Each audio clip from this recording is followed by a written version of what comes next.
The cadet fired a scanner bolt at her. She caught it midair and said, "Earthborn, try again." The Galactic Unified Defense Academy floated in open space like a perfect ring of metal and light. Ships from hundreds of worlds arrived every cycle, carrying young beings chosen to become defenders of the galaxy. The Academy believed in order, measurement, and data. Everything had a number. Everything could be scanned, tested, ranked, and compared. Everything except humans. Lena Ward stood in line 7 of the central evaluation chamber, her hands resting loosely at her sides.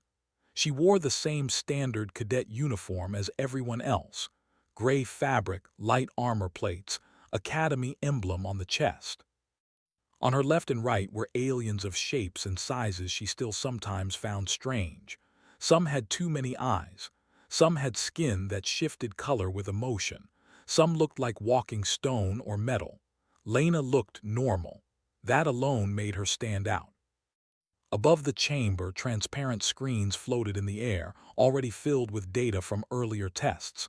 Strength values, reflex speed, neural processing, energy output. Species averages were highlighted in different colors. When the screen showed human, the numbers were smaller. A group of cadets nearby whispered. Their voices were low but not low enough. Why are they even here? Endurance species only. Good for logistics, not combat.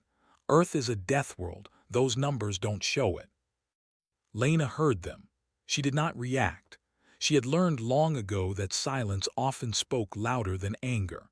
At the center of the chamber stood Instructor Vral, a tall armored being with 4 arms and a voice that echoed without effort. Vral had trained warriors from 50 star systems. He trusted data more than instinct. Next evaluation, Vral announced. Cadet Ward, species, human, origin, Earth. Several eyes turned toward Lena, some curious, some amused. She stepped forward when her name was called, boots tapping softly against the metal floor. Her posture was relaxed, almost casual, which some mistook for disrespect. A scanning platform rose from the floor in front of her. Thin arcs of blue light traced the air around it. "This will be a standard non-invasive scan," Vral said. "The scanner will pass through your body and record biological and energy responses. Remain still." Lena nodded. "Understood." Behind the instructor's platform, a young alien cadet leaned forward. His species was known for its precision and pride. He had scored high in every measurable category so far. He smirked. "Instructor," the cadet said, "may I demonstrate the scanner bolt for educational purposes?" Vral hesitated for a fraction of a second. The bolt was harmless. A low-energy projection used to show how scanning technology worked in real time. "Proceed," Vral said. The cadet lifted his wrist device and aimed at Lena's chest. The scanner bolt formed, a small sphere of shimmering blue energy, humming softly. Lena watched it come together. She could feel the energy pattern even before it was released. It reminded her of training rooms back home, of exercises meant to test focus under pressure. The cadet fired. The scanner bolt shot forward, moving fast but not dangerously so. The room expected it to pass through Lena, dissolve, and send data to the screens. Instead, Lena stepped half a pace forward and raised her hand. Her fingers closed. The scanner bolt stopped. Energy crackled between her palm and fingers, contained, struggling, but held. The hum dropped into a low, confused whine. The entire chamber went silent. Dozens of screens froze mid-update. The cadet who fired the bolt stared, eyes wide, his confidence evaporating in an instant. Lena looked at the energy sphere in her hand, then at the cadet. Her voice was calm, almost polite. "Earthborn," she said. "Try again." She opened her hand. The scanner bolt dropped to the floor and dispersed harmlessly into fading light. For a long moment, no one spoke. Instructor Vral slowly turned toward the monitoring screens. They were blank where Lena's data should have been. "Explain," Vral said. "I caught it," Lena replied. "That is not a function of your species profile," Vral said. Lena shrugged slightly. "Then the profile is wrong." Murmurs spread through the chamber. Instructors began speaking rapidly among themselves, their voices tense. This must be a malfunction. Recalibrate the scanners. Check the energy output logs. Vral raised all four arms. Silence returned. Cadet Ward, he said, step back onto the platform. Lena obeyed. This time, multiple scanners activated. Thin beams of light crossed the air, forming a web around her body. The energy level was still safe, but higher than before. The beams touched her skin. The scanners screamed, not audibly but through flashing warnings and error codes. Energy feedback detected. Unknown absorption pattern. Subject interacting with scan field. Lena closed her eyes and took a slow breath. The energy felt warm, familiar. Her body responded automatically, muscles adjusting, nerves aligning. She was not doing anything special.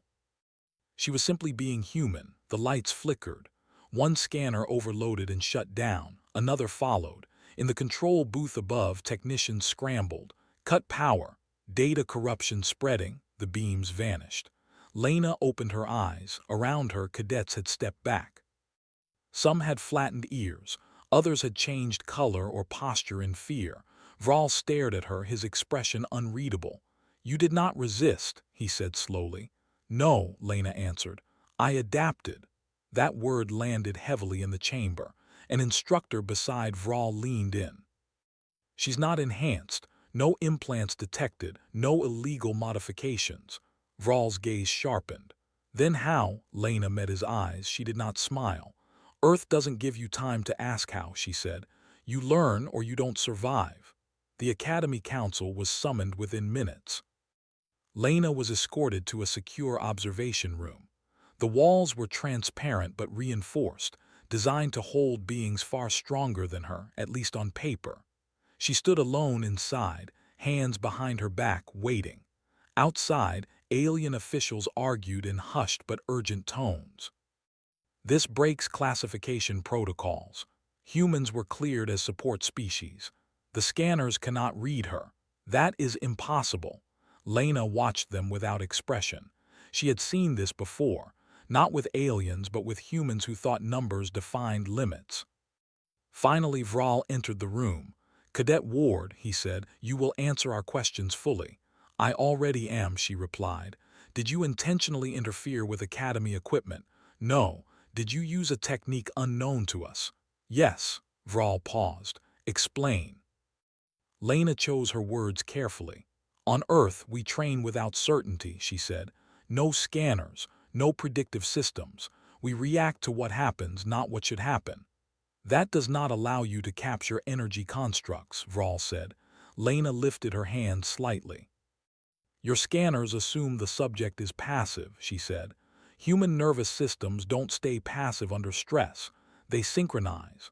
The instructors exchanged looks. "You are saying your body responded before your mind decided to act," Vral said. "Yes." "That contradicts our models," Lena nodded. "That's why they fail." Silence returned. One council member spoke, voice low. "If this is true for all humans—" "It is," Lena said. Vral studied her for a long moment. "You understand," he said, "that this changes how the galaxy sees your species." Lena's eyes were steady. "We were never interested in being seen," she said. "Only in surviving." Outside the observation room, the Academy's central screen updated quietly. Human classification. Under review, cadets across the station felt it without knowing why. Something had shifted. For the first time, the Academy faced a truth it could not measure. And Lena Ward stood at the center of it, calm, unafraid, and very human. The observation room doors slid shut with a soft hiss, sealing Lena Ward inside. The transparent walls dimmed slightly, shifting into a one-way field. She could still see out, but those outside could now see her only as a silhouette. Lena did not mind. She stood still, breathing slowly, letting her heart rate settle. She had been watched before. Cameras, drones, instructors with clipboards.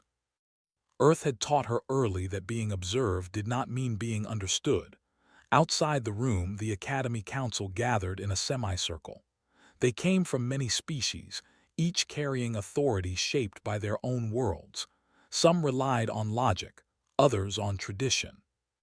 All of them relied on data, and for the first time the data had failed them. Instructor Vral stood apart from the others, arms folded. His eyes never left Lena's outline. She did not attack, he said. She did not resist. The scanners failed because she interacted with them naturally. That makes no sense, replied Counselor Hesh, a thin-bodied being whose species had designed half the galaxy's sensor arrays. Scan fields are passive. They do not allow physical interaction. Then your assumption is incorrect, Vral answered. Murmurs followed. Another counselor spoke. We should suspend the human cadet program immediately. No, Vral said. We test. The word hung in the air. Inside the room, Lena watched them talk. She could not hear their words, but she could read posture and movement. Fear had many shapes, and she recognized most of them. The door opened again. 2 Academy guards stepped aside as Vral entered alone. Cadet Ward, he said, you will participate in further evaluations. Lena nodded. That's why I'm here. These will not be standard tests. They never are, she replied calmly. Vral studied her. You show no stress response. Lena met his gaze. I do, I just don't let it control me. That answer stayed with him longer than he expected. She was escorted through corridors she had never seen before, deeper into the Academy's core. The lights were dimmer here, the walls thicker. This was where systems were tested before being trusted. They reached a wide chamber with a circular floor and layered platforms rising along the walls. Observers filled the upper levels, their silhouettes sharp against glowing panels. At the center of the chamber stood a single console. This is an adaptive response test, Vral announced to the room. The subject will be exposed to variable stimuli. Lena stepped forward. What kind of stimuli? She asked. Vral paused. Unpredictable. Lena smiled faintly. Good. The chamber sealed. At first nothing happened. Then the air changed.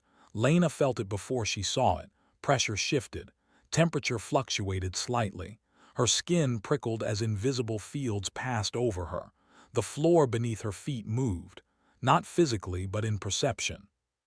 Gravity tilted just enough to force balance adjustments. Light dimmed and brightened in irregular patterns. Lena bent her knees slightly, adjusting her stance. Her breathing remained steady. Sensors tracked everything. Muscle tension, neural signals, micro-movements. The data spiked. She's responding before stimulus escalation, one technician whispered. Her reaction time is increasing. A sound filled the chamber. Low-frequency vibrations designed to disrupt focus.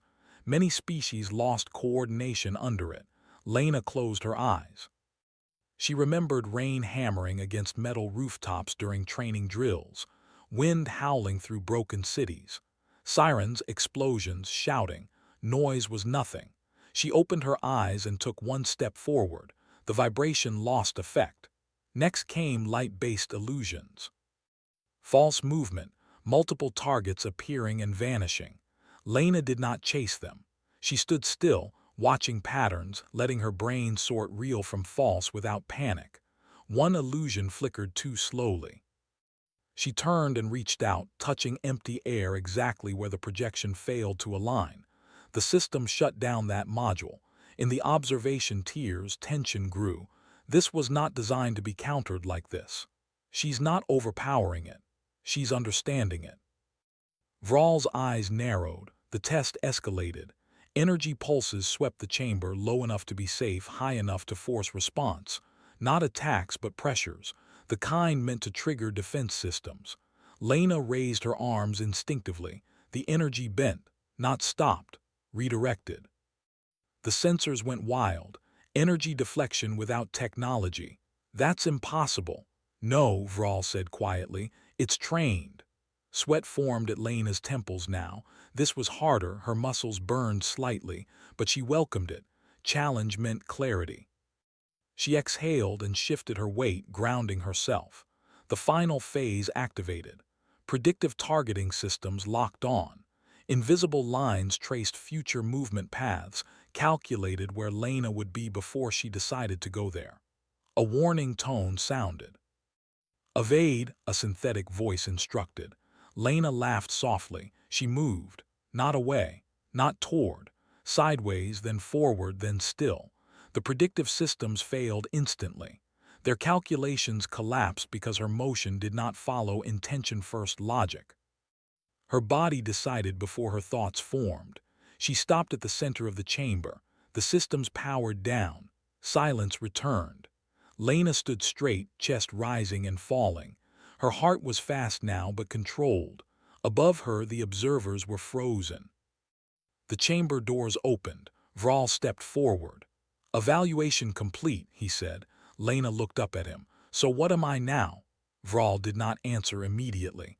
Outside the chamber, the Academy network updated again. Human response classification. Non-linear, the word spread quickly. By the time Lena returned to her assigned quarters, the Academy felt different. Conversations stopped when she passed. Eyes followed her, some with curiosity, some with caution. A group of cadets moved aside to give her space. One of them, smaller than the rest, hesitated, then spoke. "Is it true?" the cadet asked. "That scanners can't see what you're going to do?" Lena considered the question. "They can see," she said. "They just don't understand." The cadet nodded slowly. Later that cycle, Vral met with the council again. "She is not unique," Vral said. "She is typical." "That is not reassuring," a counselor replied. Vral's voice was firm. "It should be." The council reviewed historical data from Earth, environmental hazards, conflict frequency, survival rates. The numbers were brutal, so they adapted, one counselor said.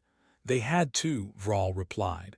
"What happens if others like her enter combat simulations?" Vral looked at the projection of Lena standing calmly in the chamber. "Then the galaxy will learn a lesson it avoided for too long," he said. "Survival does not follow neat equations." In her quarters, Lena removed her uniform jacket and sat on the edge of her bed. Her muscles ached now that the tests were over. She welcomed the pain. It meant she was still real. She looked at her hands.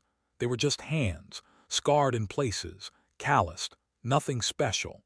And yet, somewhere deep in the Academy's core, systems designed to define reality were rewriting themselves because of them. Lena lay back and stared at the ceiling. She knew this was only the beginning. The Academy would push harder next time, and she would be ready. The next cycle at the Academy began with a change that everyone felt. Training schedules were rewritten, security protocols updated. Access levels adjusted quietly without announcement. The Academy did not panic, but it adapted just as it always had. Only this time the adaptation was not driven by technology. It was driven by a human. Lena Ward was reassigned, not removed, not promoted, reclassified. Her new schedule placed her in mixed-species advanced training groups, even though she had not yet reached the required rank. The official reason was cross-species behavioral study. The real reason was simpler. They wanted to see what would happen when humans stopped being observed and started being involved. Lena entered Training Hall 9 with calm steps. The hall was large, its floor divided into shifting segments that could rise, fall, or rotate. Holographic terrain generators lined the walls.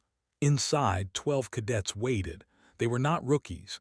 Each had high performance scores, fast reflexes, strong energy output. Most had never lost a simulation. Conversation stopped when Lena walked in. Some cadets stared openly. Others pretended not to notice her. A few watched carefully as predators watched unknown rivals. Instructor Vral stood at the center. "This is a cooperative combat exercise," he announced. "Objective: retrieve the core beacon and hold position for 5 minutes." A holographic map appeared above the floor, showing a ruined structure surrounded by uneven terrain. "Teams will be assigned randomly," Vral continued. Random, Lena knew, rarely meant random. The teams appeared. Lena was placed with 3 others, none of them human. A tall, scaled cadet clicked its teeth softly in irritation. "This is inefficient." Another, a sleek avian-like being, tilted its head. "She is unranked." Lena said nothing. The exercise began. The terrain rose around them, stone-like structures forming walls and broken platforms. Visibility dropped as simulated dust filled the air. The beacon pulsed faintly in the distance. Immediately, Lena's team split. "Flank left," the scaled cadet ordered. "You," he gestured at Lena, "stay back." Lena obeyed, not because she agreed, but because she was listening. She moved slower than the others, her eyes scanning the terrain, her ears catching small changes in sound. The Academy simulations were advanced, but they followed patterns. She had learned to feel those patterns rather than calculate them. A sudden energy burst flashed ahead. One teammate went down, tagged by a simulated strike. Another followed moments later.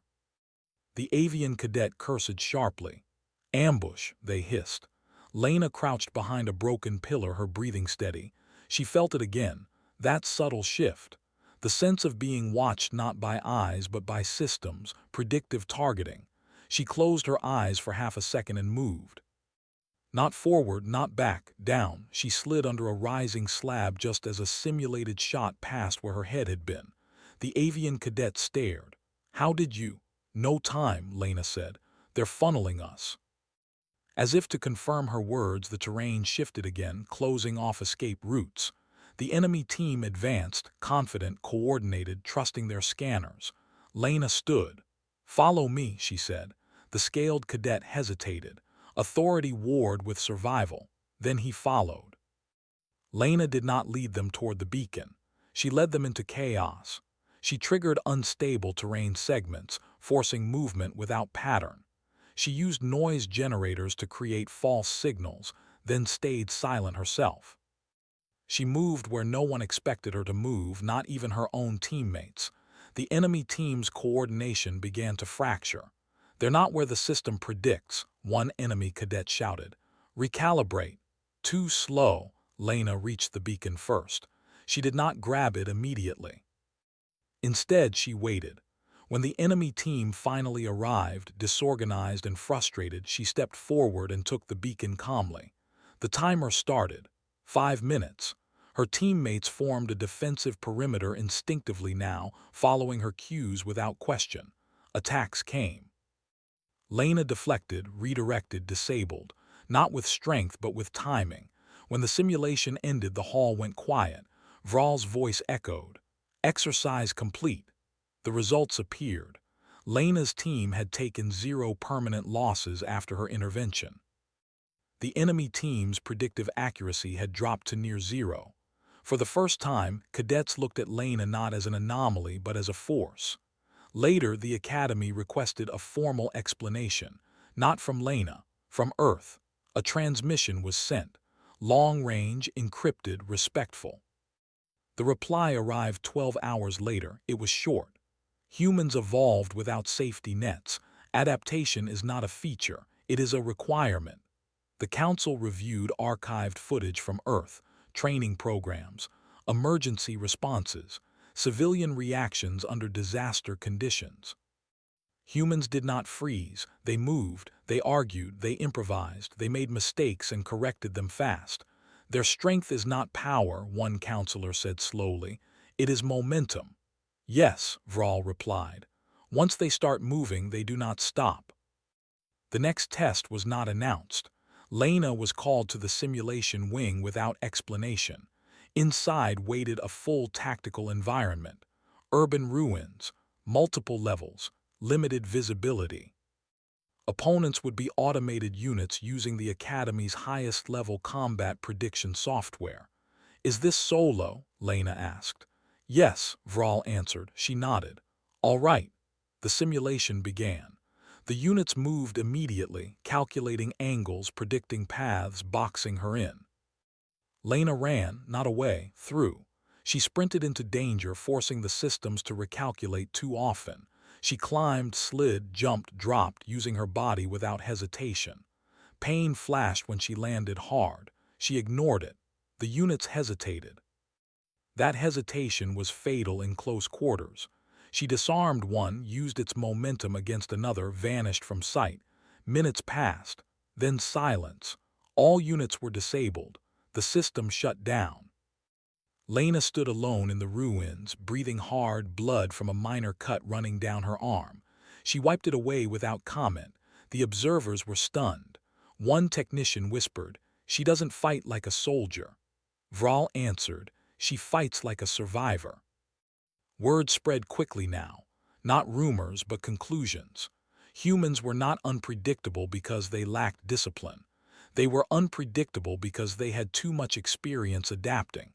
That cycle, Lena sat alone in the Academy's quiet garden ring. Artificial stars glowed softly overhead. A cadet approached cautiously. It was the same avian cadet from earlier. "You changed the exercise," they said. "No," Lena replied. "I responded to it." The cadet folded their wings slightly. "Our systems failed." Lena looked up at the stars. Systems are tools, not instincts. The cadet was silent for a moment. "Will you teach us?" Lena considered. "I can't teach you to be human," she said gently, "but I can teach you how to stop trusting machines more than yourself." That night the Academy updated its internal doctrine. Predictive combat reliance. Under review human tactical integration. Priority study far beyond the Academy, in council chambers and defense networks across the galaxy. A quiet understanding began to form. Humanity was not rising through force. It was rising through something far more dangerous: experience. And Lena Ward was only one of many. The Academy did not wait long to push back. After the results of the solo simulation spread through internal networks, concern replaced curiosity. Human adaptability was no longer a theory. It was proven, and proof demanded limits. Those limits would be tested. Lena Ward was summoned to the highest-level training sector, a place normally reserved for graduating elites and live combat readiness drills. Even many instructors had never stepped inside. The chamber was vast and dark, its boundaries hidden by layered force fields. The floor was smooth metal, but Lena could feel the power beneath it, waiting to change. Instructor Vral stood with several council observers behind a transparent barrier. "This exercise is classified," he said. "It is not a punishment. It is an evaluation."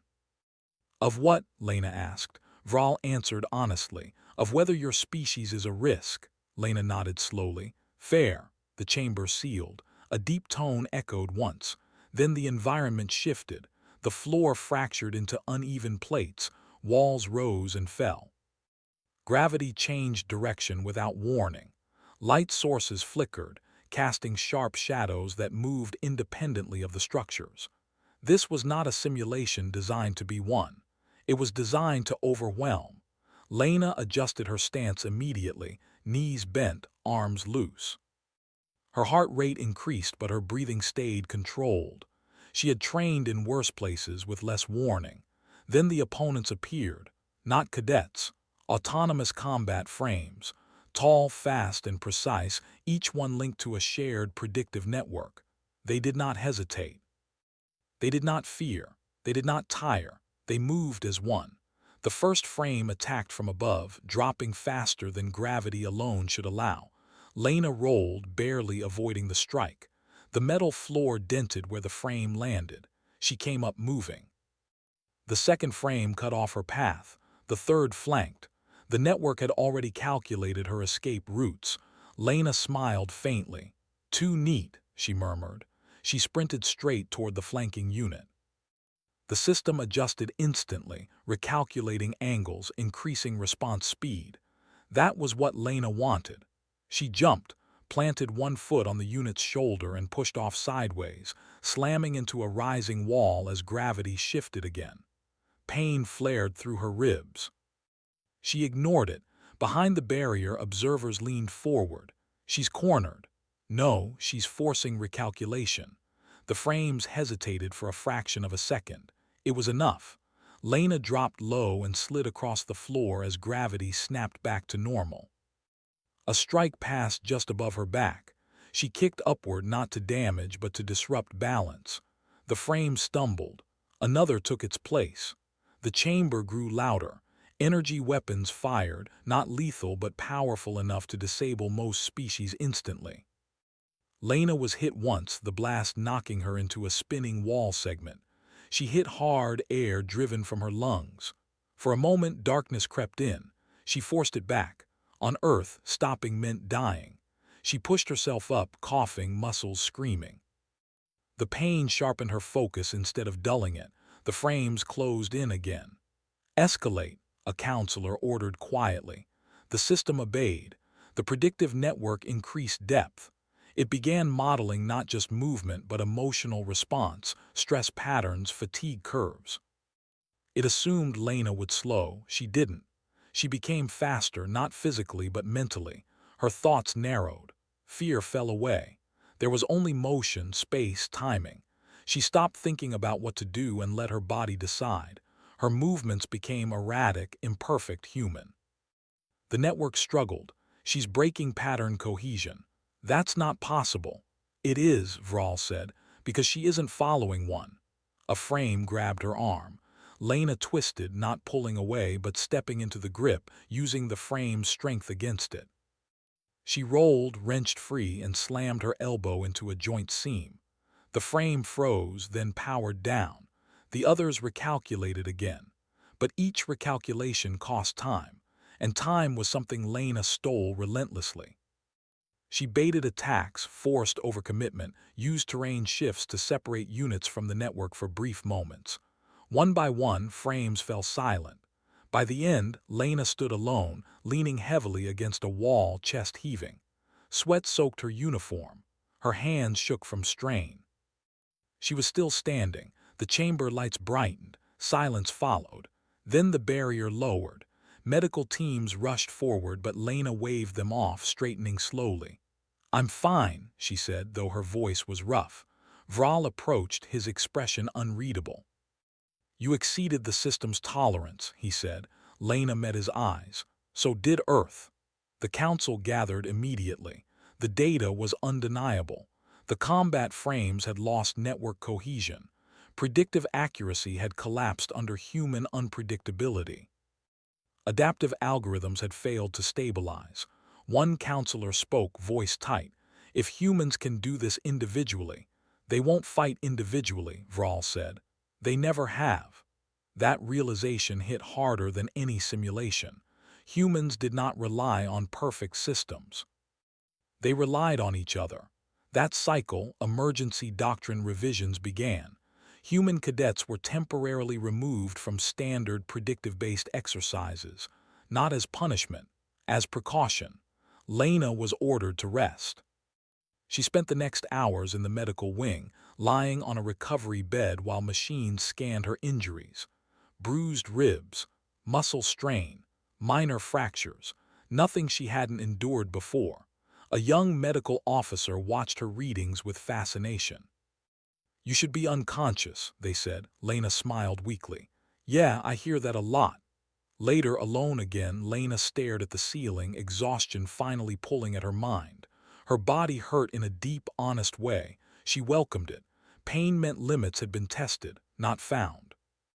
Outside her room, Academy communications buzzed nonstop. Messages from defense councils, military academies, research divisions, all asking the same question.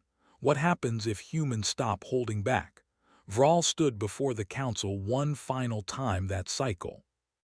"We cannot treat humanity as a variable," he said. "They are a force shaped by survival, not design." "Then what do we do?" a counselor asked. Vral answered without hesitation. "We learn," he said, "or we fall behind." In her room, Lena finally slept. Not because the academy was safe, but because she had proven something important. Humans did not need permission to survive, and the galaxy was only beginning to understand what that meant. The academy woke to a quieter kind of tension, not fear, not panic, respect. It moved through corridors and training halls like a low current. Cadets spoke softer. Instructors watched closer. Systems ran more checks than usual, not because they expected failure, but because they now knew failure was possible. Lena Ward felt it the moment she stepped out of the medical wing. Her injuries had healed enough for movement. Bruises still colored her skin and her ribs protested with every breath, but she walked anyway. She always had. Cadets stopped talking when she passed. Some nodded. Some stepped aside. A few stared openly, not with hostility but with something closer to awe. Lena ignored most of it. Attention was a tool, and like all tools, it could cut both ways. Instructor Vral met her near the central training ring. His posture was different than before, less rigid, less certain. "You're cleared for active duty exercises," he said, "with restrictions." Lena raised an eyebrow. "What kind?" "No predictive-only simulations, no automated escalation without human oversight." He paused. "And no solo containment tests." She smiled faintly. "Sounds like progress." Vral did not disagree. They walked together through the ring. The vast space hummed with energy as teams trained below. Mixed species now, humans included. That alone was new. "Word has spread," Vral said. "Not just here." "I figured," Lena replied. Beyond the academy, human defense attaches had been contacted. Observers from multiple systems were arriving, not to threaten, to learn. The galaxy had spent centuries building smarter machines, faster weapons, cleaner systems. Humans had spent centuries surviving without them. That difference could no longer be ignored. The final exercise was announced at the end of the cycle. It was not framed as a test. It was framed as cooperation, a multi-team scenario, live decision-making, limited system assistance, no predictive overlays, chaos by academy standards. Lena was assigned as a coordinator, not a commander. Her role was not to lead by rank but by influence. She stood before her assigned group, a mix of species who days ago would not have trusted her. Now they waited. "We won't win this by following the plan," Lena said simply. "We'll win by adjusting when it breaks." One cadet asked, "What if it breaks immediately?" Lena smiled. "Then we're right on schedule." The exercise began. The environment unfolded into a fractured space station interior, alarms blaring, systems failing. Objectives shifted mid-mission. Communications dropped in and out. Confusion followed. Lena moved through it like water. She didn't shout orders, she pointed. She reacted. She listened when others noticed things she didn't. When a path collapsed, she rerouted without hesitation. When a teammate froze under pressure, she put a hand on their shoulder and moved them forward. They adapted together. Not perfectly, but effectively. The opposing team, still leaning on partial system support, struggled. Their plans fell apart when variables stacked too quickly. Lena's team didn't have a perfect plan. They had momentum. When the exercise ended, the results were clear. Lena's team completed all objectives with the lowest system reliance ever recorded. The observers were silent. Then one of them began to clap. Others followed. Lena stood still, uncomfortable with the attention but understanding its meaning. This wasn't about her. It never had been. Later that cycle, the Academy Council convened a full assembly. Cadets, instructors, and observers filled the grand hall. Vral stood at the center. "For generations," he said, "we believed mastery came from prediction, from control, from certainty." He gestured toward Lena, seated among the cadets. "We were wrong." Murmurs rippled through the hall. "Humanity did not evolve to master certainty," Vral continued.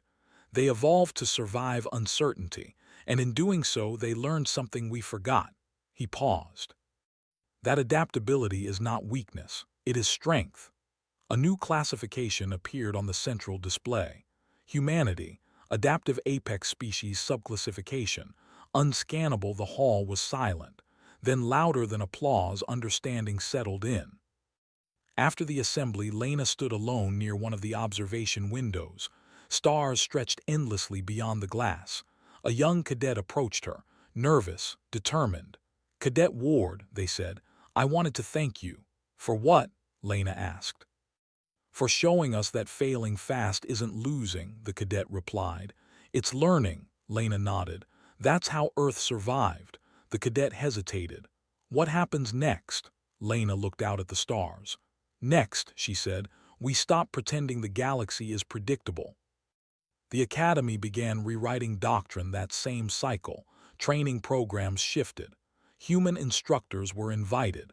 Mixed teams became standard. Predictive systems were treated as advisors, not authorities. And across the galaxy, military planners adjusted quietly. Not because humans demanded it, because reality did. Before leaving the hall, Lena passed the spot where the first scanner bolt had been fired days ago. She paused, remembering the surprised faces, the silence, the moment everything changed. She flexed her hand. Still just a hand, still human. As she walked away, a group of cadets practiced nearby. One fired a low-energy bolt at another who dodged clumsily and laughed. Lena smiled to herself. Humans had not come to the stars to dominate. They had come to survive. And in doing so, they reminded the galaxy of something it had forgotten long ago. Strength is not about knowing what will happen next. It is about being ready when you don't.